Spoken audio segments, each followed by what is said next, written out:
The invitation to the all-hands meeting hit my inbox at 3:45 p.m. on a Friday. In the corporate world, a meeting scheduled 15 minutes before the weekend usually meant one of two things: someone was getting a promotion, or someone was getting executed. I looked around the open plan office of OmniCore Systems. The mood was heavy. The junior engineers, kids fresh out of MIT who wrote code faster than they could think, were staring nervously at their screens. They knew the rumors. A new department head had been hired last week. Kyle. Kyle was 26 years old. He had an MBA, a suit that cost more than my car, and a smile that didn't reach his eyes. He had spent his first week walking around the office using words like synergy, disruption, and lean efficiency. He hadn't written a single line of code, but he had already rearranged the furniture 3 times to maximize creative flow. I grabbed my notebook and headed to the glass-walled conference room. I sat in the back. I was 55 years old. I had been with OmniCore since the days when the cloud was just something in the sky. I was the senior architect.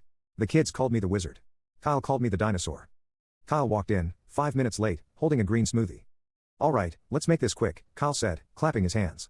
"I've been reviewing the budget for Q3, and frankly, it's bloated. We are carrying too much dead weight. We need to pivot to a younger, more agile workforce." His eyes scanned the room and landed squarely on me. "Robert," he said, smiling that fake smile. "We need to talk about your role." The room went silent. Ben, a junior developer I'd been mentoring, looked down at his shoes. "What about my role, Kyle?" I asked calmly. "I manage the Atlas protocol. It controls the hydraulic pressure for the entire assembly line. We haven't had a millisecond of downtime in 6 years. "See, that's the problem," Kyle chuckled, sitting on the edge of the table. "The Atlas protocol. It's ancient, Robert. It's a legacy system. We're moving everything to a cloud-based SaaS model starting Monday. We don't need a senior architect to babysit a server in the basement anymore. We can automate your job with a script." "You can't automate the Atlas protocol," I said, keeping my voice steady. "It's a custom kernel. If you try to migrate it without the proper bridge, the pressure valves will blow. You'll destroy the machines." "I think I know how to manage a tech stack, Robert," Kyle snapped, his smile vanishing. "I don't need a history lesson. What I need is budget space." He slid a manila envelope across the long table. It stopped right in front of me. "Your employment is terminated, effective immediately," Kyle said.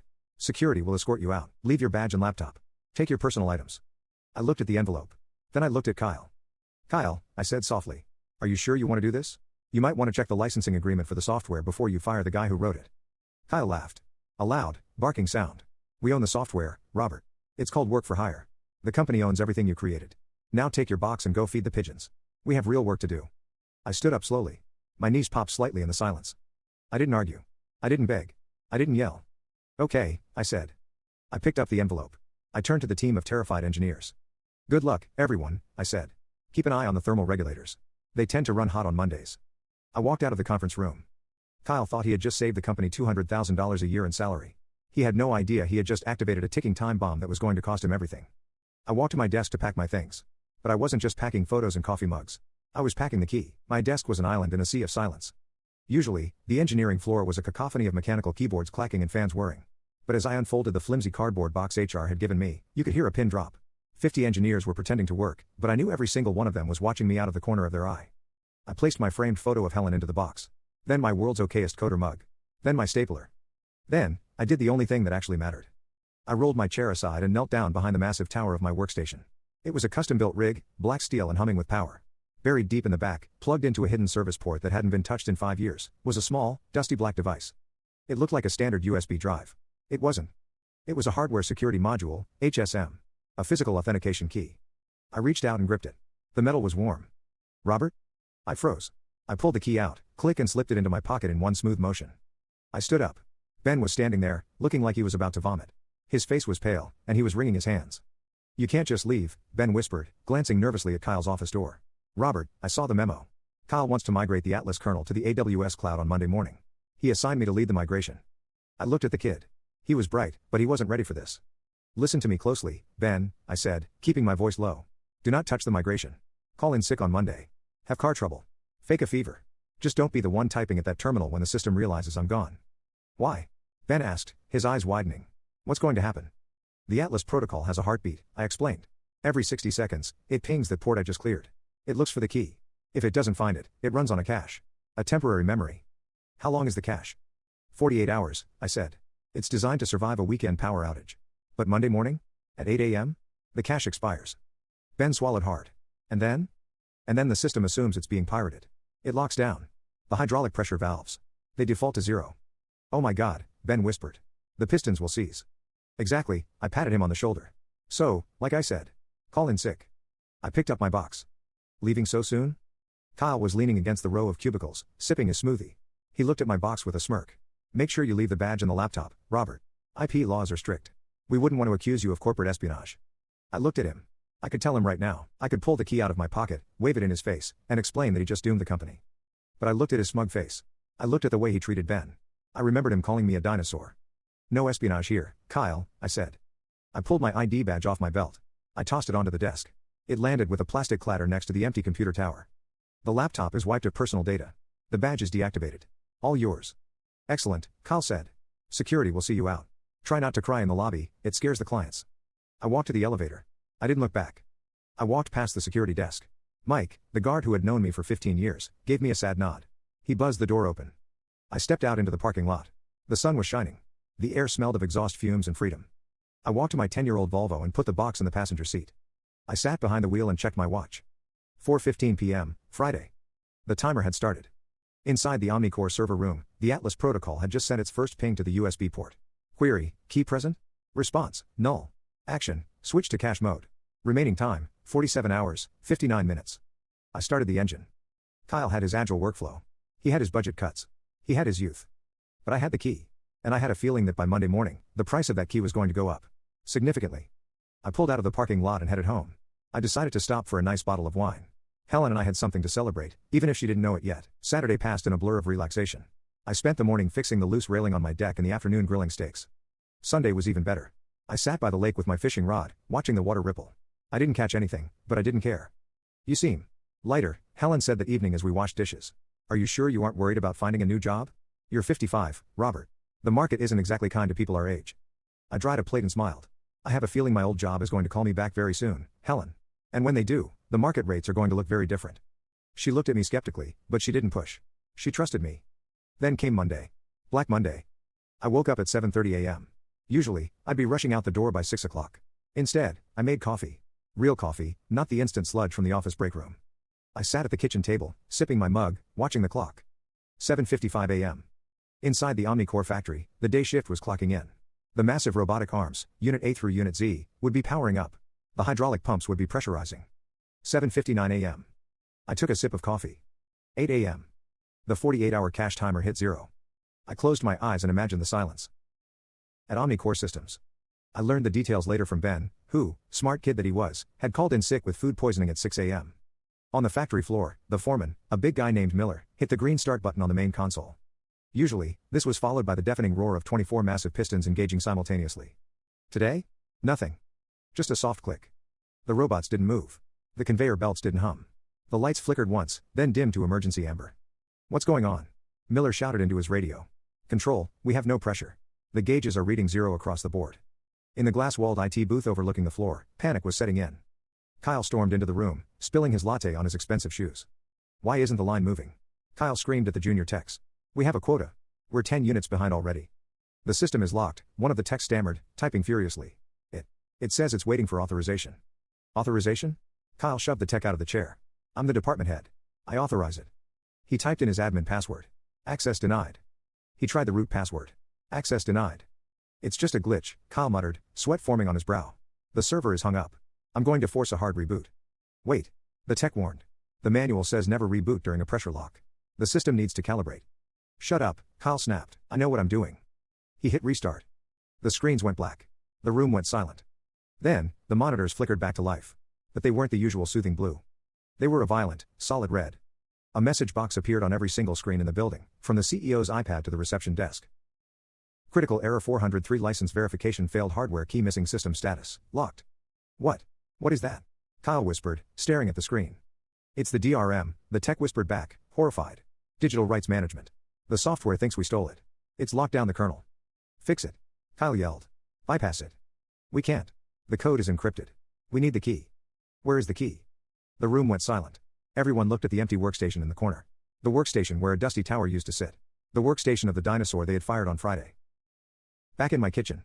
My phone began to buzz on the table. Buzz. I looked at the screen. Kyle calling. I took a bite of my toast. Buzz. Buzz. Kyle calling. Aren't you going to answer that? Helen asked, looking concerned. Not yet, I said calmly. It's barely 8:15. They aren't desperate enough yet. Buzz. I waited. I knew the math. Every minute the line was down cost the company roughly $40,000 in lost production and late penalties. 10 minutes? $400,000. An hour? $2.4 million. I decided to finish my breakfast. I had a feeling the price of my consulting services was going up with every sip of coffee. By 10 a.m., my phone had stopped buzzing and started burning a hole in my pocket. 73 missed calls. 24 text messages. 12 voicemails. I was standing in the aisle of a local hardware store, examining wood stains for my deck. I debated between mahogany and natural cedar. It was a tough choice. Much tougher than the choice Omnicore was currently facing. I pulled my phone out to check the time. A text message from Ben popped up at the top of the screen. Ben, it's a war zone. The VP of operations just walked in. He's screaming at Kyle so loud I can hear it through the glass. Ben, they brought in the general counsel. They are heading to the archives. I smiled. The archives. That was the dusty basement room where paper went to die. That was where the founders' original contracts lived. I imagined the scene perfectly. Inside Omnicore, the war room. The main conference room had been turned into a crisis center. The red screen was projected onto the wall, mocking them. Kyle was pacing, his tie loosened, sweat staining his collar. He hacked us. Kyle shouted, pointing at the screen. I'm telling you, Robert planted a logic bomb. We need to call the FBI. Sitting at the head of the table was Sterling, the general counsel. He was a man who didn't like surprises, and he certainly didn't like losing money. Sit down, Kyle, Sterling snapped. We don't call the FBI until we know what we're looking at. If we involve the feds and it turns out to be an internal screw-up, our stock price goes to zero. The door opened. An intern rushed in, carrying a dusty, yellowing file folder. We found it, sir, the intern panted. The original employment agreement for Robert Vance, dated 2005. Sterling snatched the folder. He opened it. The room went silent. Kyle scoffed. It's just a standard contract. Work for hire. We own the code. Sterling didn't answer. He was reading page 12. His face, usually flushed with authority, began to drain of color. He turned the page. He read it again. Oh my God, Sterling whispered. What? Kyle asked. What does it say? Sterling looked up. His eyes were wide with genuine fear. It says, Sterling's voice trembled, that the Atlas protocol is not company property. It is licensed software. The owner is Robert Vance. That's impossible. Kyle yelled. Clause 4, Section B, Sterling read aloud. Omnicore Systems is granted a revocable license to use the Atlas protocol, contingent upon the continuous employment of the licensor. In the event of termination without cause, the license is immediately revoked. The VP of operations stood up. Revoked? You mean we're operating illegally right now? It gets worse, Sterling said, swallowing hard. There's a penalty clause. Unauthorized use of the software without the hardware key incurs a retroactive usage fee calculated at $10,000 per hour of operation since installation. Kyle blinked. He pulled out his phone calculator. 15 years. Kyle muttered. That's over $1 billion. The silence in the room was heavy enough to crush a tank. You fired him, Sterling said, turning his gaze slowly toward Kyle. You fired the man who owns the operating system. And you didn't check the contract? I wanted to cut costs, Kyle squeaked. Get out, the VP of operations roared. Get out of my sight. We need him back, Sterling interrupted, closing the folder. We need him back right now. Or we don't just lose the day. We lose the company. Back at the hardware store. I decided on the mahogany stain. It looked richer. As I walked to the checkout counter, my phone rang again. This wasn't Kyle. The caller ID showed a number I recognized. It was the executive line. Incoming call, Sterling, General Counsel. I let it ring 3 times. You don't pick up on the first ring when you hold $1 billion gun to someone's head. It looks desperate. On the 4th ring, I slid my thumb across the screen. Hello? I answered, casually. Mr. Vance, Sterling's voice was breathless. He sounded like a man trying to defuse a bomb with a spoon. This is Arthur Sterling from Omnicore Legal. We seem to have a situation. Oh, hi Arthur, I said, handing my credit card to the cashier. I'm a bit busy running errands. I'm retired now, you know. Lots of projects to catch up on. Robert, please, Sterling said, dropping the formalities. The factory is down. We know about the contract. We know about the key. Ah, I said. The key. Yes, I took that with me. Personal property. We need it back, Sterling pleaded. Name your price. We can courier a check to you within the hour. 50,000? 100? I laughed. The cashier looked at me weirdly. Arthur, I said gently. You guys are losing that much every 2 minutes. Don't insult me. What do you want? I want a meeting, I said.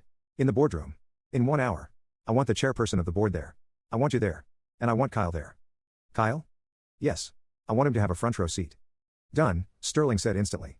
Just please. Bring the key. I'll see you at 1 p.m., I said. I hung up. I signed the receipt for my wood stain. Have a nice day, the cashier said. Oh, I will, I smiled. I really will. I walked out to my car. The panic phase was over. Now came the negotiation. And I wasn't going to settle for a severance package. I was going for the throat. I pulled my Volvo into the main entrance of Omnicore at 12:55 p.m. The scene outside was apocalyptic. A line of 18-wheeler delivery trucks stretched from the loading dock all the way out to the highway. Drivers were standing in circles, smoking cigarettes, looking angry. I knew the logistics contract. Every hour a truck sat idle cost the company $500 in waiting fees. There were at least 50 trucks. I parked in a spot marked reserved for CEO. It felt appropriate. I stepped out of the car. I wasn't wearing a suit. I was wearing my comfortable jeans and the polo shirt I bought at the hardware store. I walked up to the glass doors. Mike, the security guard who had watched me leave with a cardboard box on Friday, was standing there. He looked exhausted. Robert? Mike's eyes widened. They said you were banned. Now I have an email saying you're a VIP. I don't know whether to arrest you or hug you. Just open the gate, Mike, I smiled. I'm here to turn the lights back on. He buzzed me in. Walking through the engineering bullpen was surreal. Usually, this room was a hive of activity. Now, it was a morgue. Dozens of engineers were sitting at their desks, staring blankly at monitors that still displayed the ominous message, System Lockdown. When they saw me walking down the center aisle, a ripple of whispers started. It's him. Is that the key in his pocket? I heard he sued the board. I kept my eyes forward. I walked straight to the glass-walled boardroom at the end of the hall. Standing outside the door, looking like a ghost, was Kyle. His suit was wrinkled. His tie was loose. He looked like he hadn't slept in 3 days, even though it had only been a few hours since the crash. When he saw me, he flinched. Robert, Kyle stammered, stepping in front of me. Look, just give me the drive. We can settle this. You don't need to go in there. Evelyn is furious. I stopped. I looked at him. Evelyn is furious at you, Kyle, I corrected him. I'm the solution. You're the problem. I stepped around him and pushed open the heavy glass doors. The air inside the boardroom was freezing cold. Sitting at the head of the massive mahogany table was Evelyn Vance, the chairperson of the board. Omnicore was her family's legacy.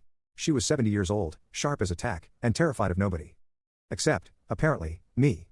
Flanking her were Sterling, general counsel, and the VP of operations. Robert, Evelyn said. She didn't stand up. She gestured to the empty chair at the opposite end of the table. Sit down. I sat. I leaned back comfortably. Kyle scurried in behind me and sat in a chair against the wall, far away from the table, like a naughty schoolboy. We are losing approximately $50,000 a minute, Evelyn said, cutting straight to the chase. We acknowledge the irregularity in your termination. We acknowledge the licensing issue. She slid a piece of paper across the table. It was a check. I picked it up. $500,000. A week ago, this money would have changed my life. It would have paid off my house. It would have funded my retirement. But then I looked at Kyle in the corner. He was watching me, a glimmer of hope in his eyes. He thought this check would fix his mistake. He thought money would make me go away. I looked at Evelyn. This is a generous severance package, I said. It's not severance, Sterling interjected quickly. It's a consulting fee. For the key. I smiled. I slowly tore the check in half. Rip. The sound was loud in the silent room. Kyle gasped. I think you misunderstand, I said, dropping the pieces on the table. I'm not here for charity. You are in breach of a 15-year contract. The penalty clause isn't $500,000. It's significantly higher. We aren't paying you $1 billion, Robert, Evelyn snapped. Be realistic. If you push too hard, we'll sue you for extortion. We'll tie you up in court until you die of old age. You could, I agreed. And you have great lawyers. But while you're suing me, who is going to restart the factory? I reached into my pocket. I pulled out the small, black USB key. I placed it in the center of the table. There it is, I said. Sterling reached for it. I slammed my hand down on top of it. I tutted. Not yet. Robert, Evelyn warned. You are playing a dangerous game. Here is the reality, Evelyn, I said, my voice hardening. Even if I give you this key right now, the system has been in hard lock for 6 hours. The hydraulic pressure has bottomed out. If you just plug this in and hit reboot, do you know what happens? I looked at the corner. Kyle? You're the tech genius. What happens? Kyle swallowed hard. I don't know. The pistons misfire, I said. They slam into the engine blocks at 5,000 psi. It will destroy every robot on the line. Total hardware loss. 6 months to replace. Evelyn went pale. She looked at her VP. Is that true? The VP nodded grimly. The manual says a cold restart requires manual calibration. And who knows how to calibrate it? I asked. Silence. I do, I answered myself. Only me. I leaned forward. So, the price just went up. You aren't paying for the key. You're paying for the consultant to save your factory from blowing up. What do you want? Evelyn whispered. $3 million, I said. Wired today. Fine, she said instantly. Done. And. I paused. I turned my chair to look directly at Kyle. I want him fired. For cause. Gross negligence. And I want him escorted out of the building before I type a single command. Kyle stood up. You can't do that. Evelyn. I'm the department head. Evelyn looked at Kyle. She looked at the check I had torn up. She looked at the red screen on the wall. Security. Evelyn barked. 2 guards walked in. Escort Mr. Miller to his car, Evelyn said coldly. He no longer works here. The silence in the boardroom was broken only by the squeak of Kyle's expensive leather shoes sliding against the carpet as he tried to dig his heels in. No. You can't do this. Kyle screamed, his face turning a blotchy shade of red. Evelyn, listen to me. He's extorting us. This is illegal. I'm the victim here. 2 large security guards, looking very unamused, gripped him by the arms. I stayed seated, watching the scene with the detachment of a man watching a bad movie. Evelyn. Kyle pleaded, his voice cracking. My father made a donation. You know my family. Evelyn Vance didn't even look up from her tablet. She was furiously authorizing a wire transfer. Your father isn't the one costing me $50,000 a minute, Kyle. Get him out. The guards began to drag him backward toward the door. Wait, I said. The guard stopped. Kyle looked at me, hope flaring in his eyes. He thought, perhaps, I was going to show mercy.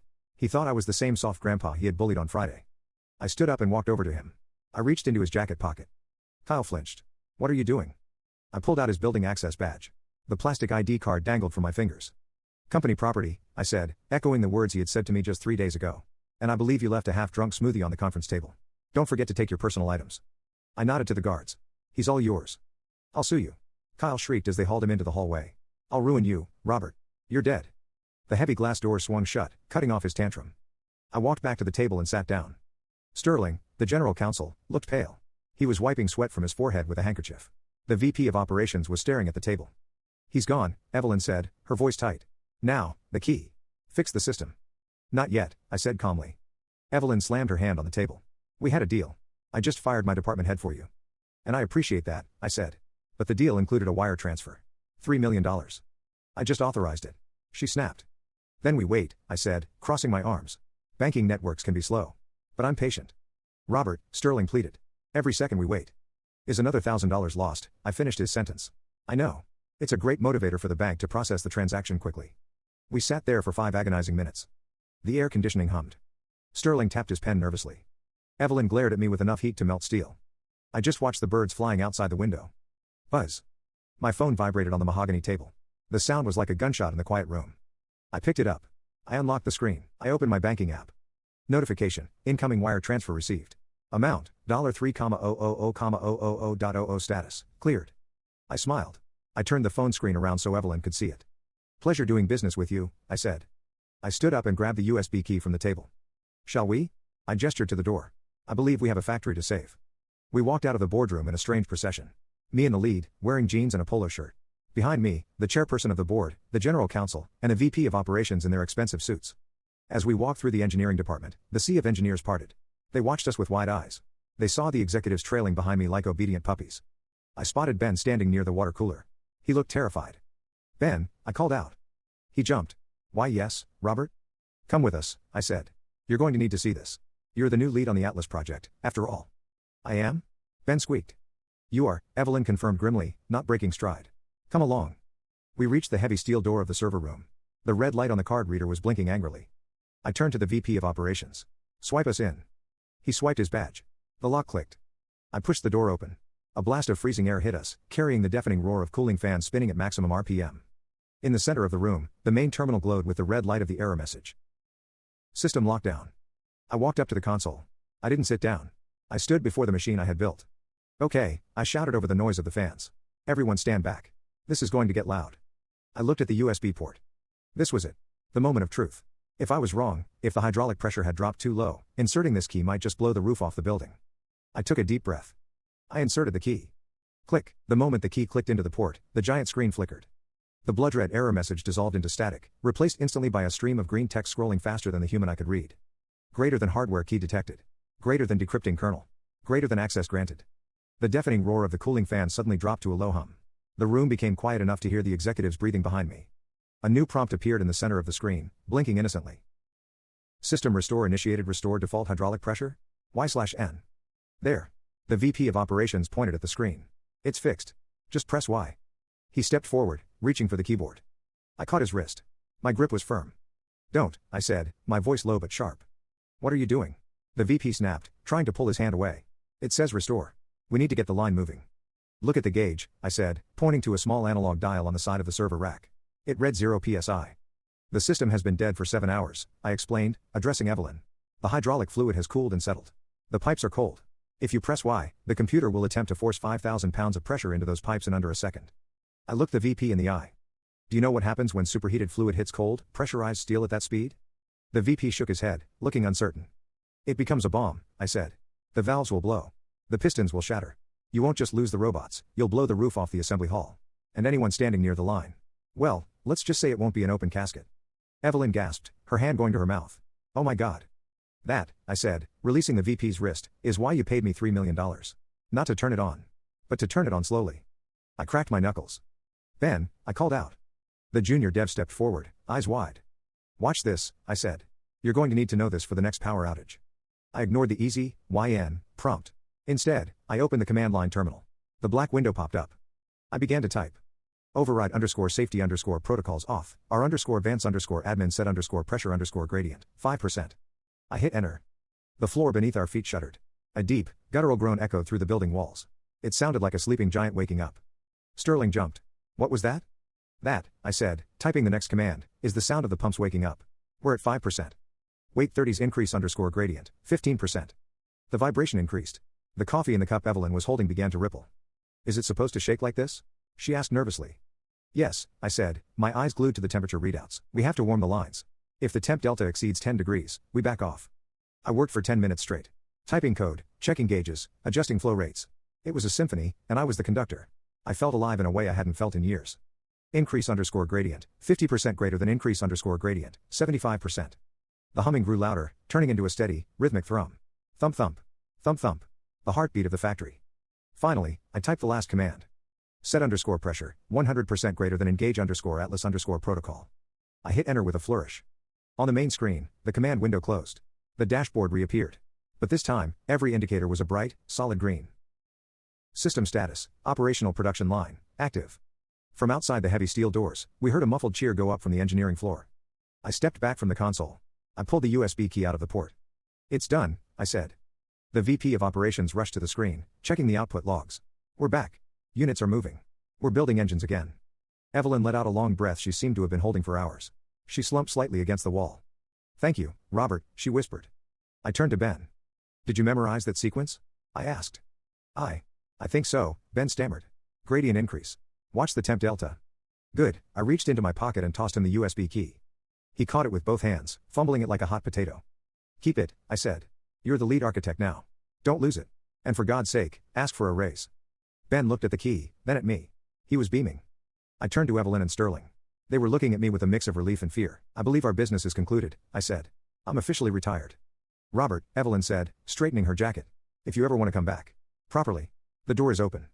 I looked around the server room. I looked at the blinking lights of the machine I had spent my life building. It was a good machine. But it wasn't my life anymore. No, thank you, Evelyn, I smiled. I have a date with a fish. I walked toward the door. But just as I reached the handle, Sterling spoke up. Wait, the lawyer said. There is one loose end. I stopped. Oh? Kyle, Sterling said. He threatened to sue. He claims he has leverage on the company. Something about offshore accounts. I laughed. Don't worry about Kyle, I said, opening the door. I have one more stop to make before I leave the building.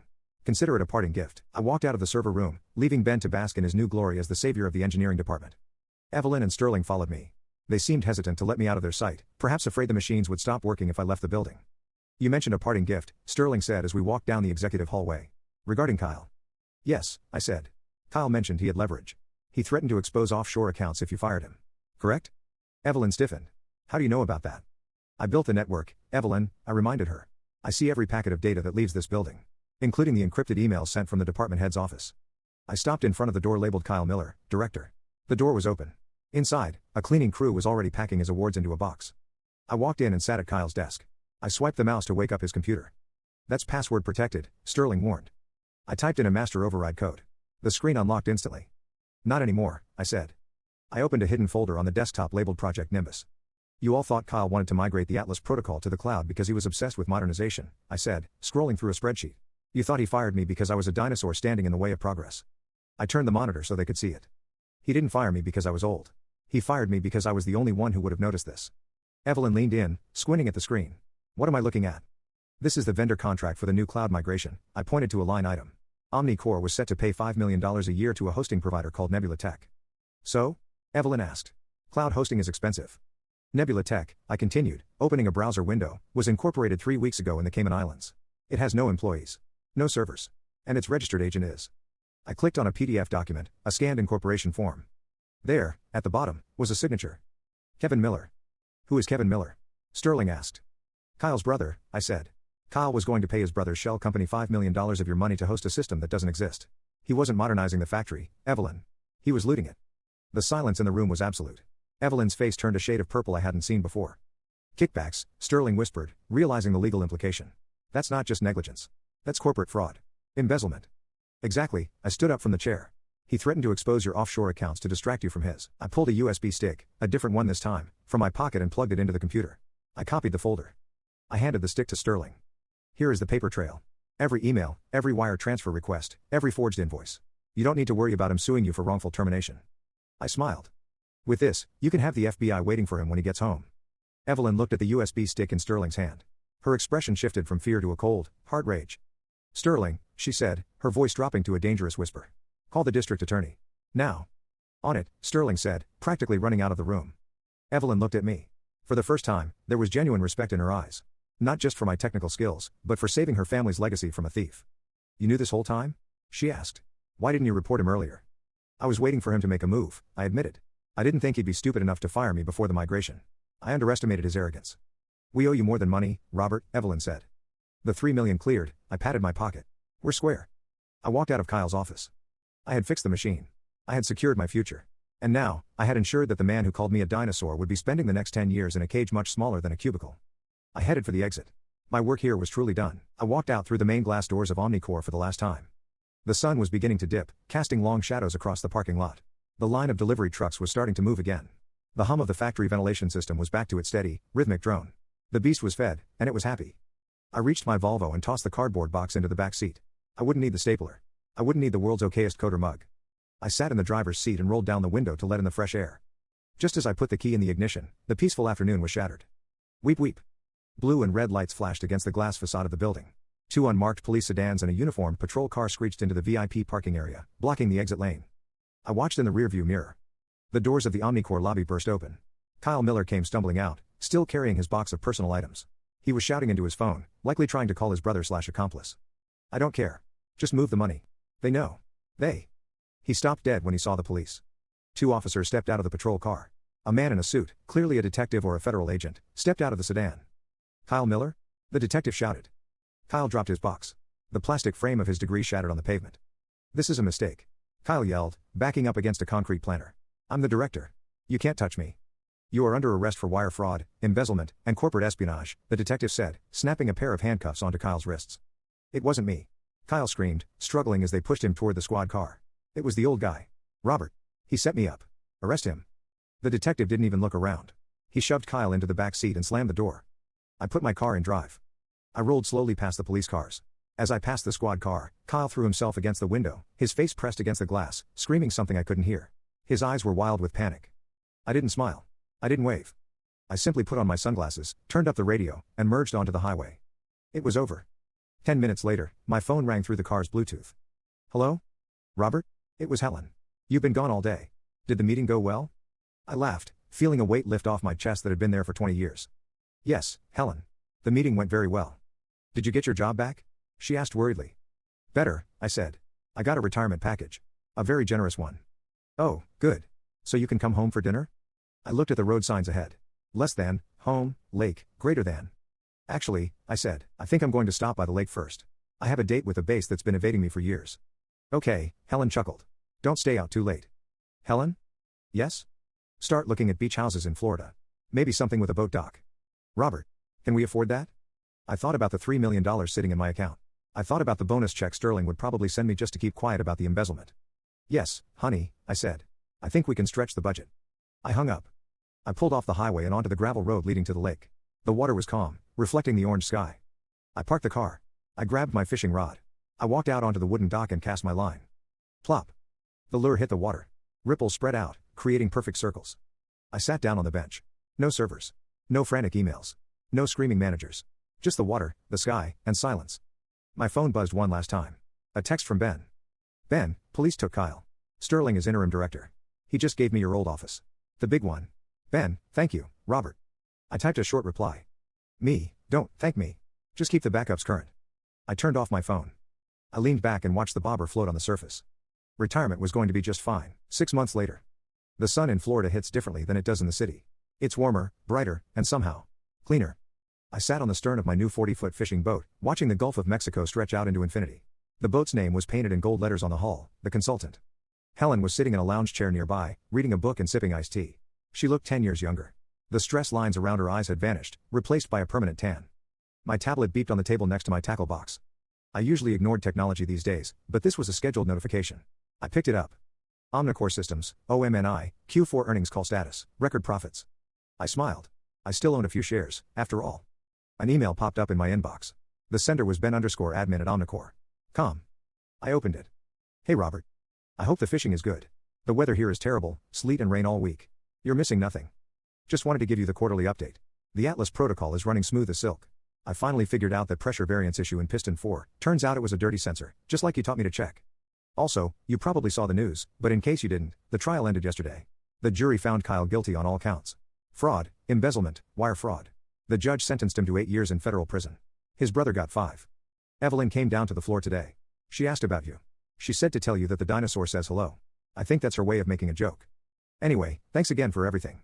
I'm getting married next month, using that raise you got me to pay for the venue. You're invited if you want to fly up. Best, Ben. I set the tablet down. 8 years. Kyle would be 34 when he got out. He'd have a criminal record and no resume. The tech world moves fast. In 8 years, he wouldn't just be a dinosaur. He'd be a fossil. Good news? Helen asked, looking up from her book. The best, I said. Ben fixed piston 4. Helen laughed. You miss it, don't you? The noise? The grease? I looked at the calm water. I thought about the fluorescent lights, the endless meetings, the arrogant managers who thought experience was a liability. Not even a little bit, I said. I picked up my fishing rod. The line went taut, a strong bite. I have everything I need right here, I said, reeling it in. The reel spun, the gears meshed perfectly. It was a simple machine. Reliable. Just like me. They had tried to delete the legacy code. They didn't realize that the legacy code was the only thing holding the whole system together. I pulled a beautiful red snapper out of the water. Dinner, I announced. Helen smiled. I'll start the grill. I looked at the horizon one last time. Somewhere, 1,000 miles north, a factory was humming, building engines that power the world. And somewhere in a concrete cell, a young man was learning a very hard lesson about respect. I cast my line back into the water. Life was good.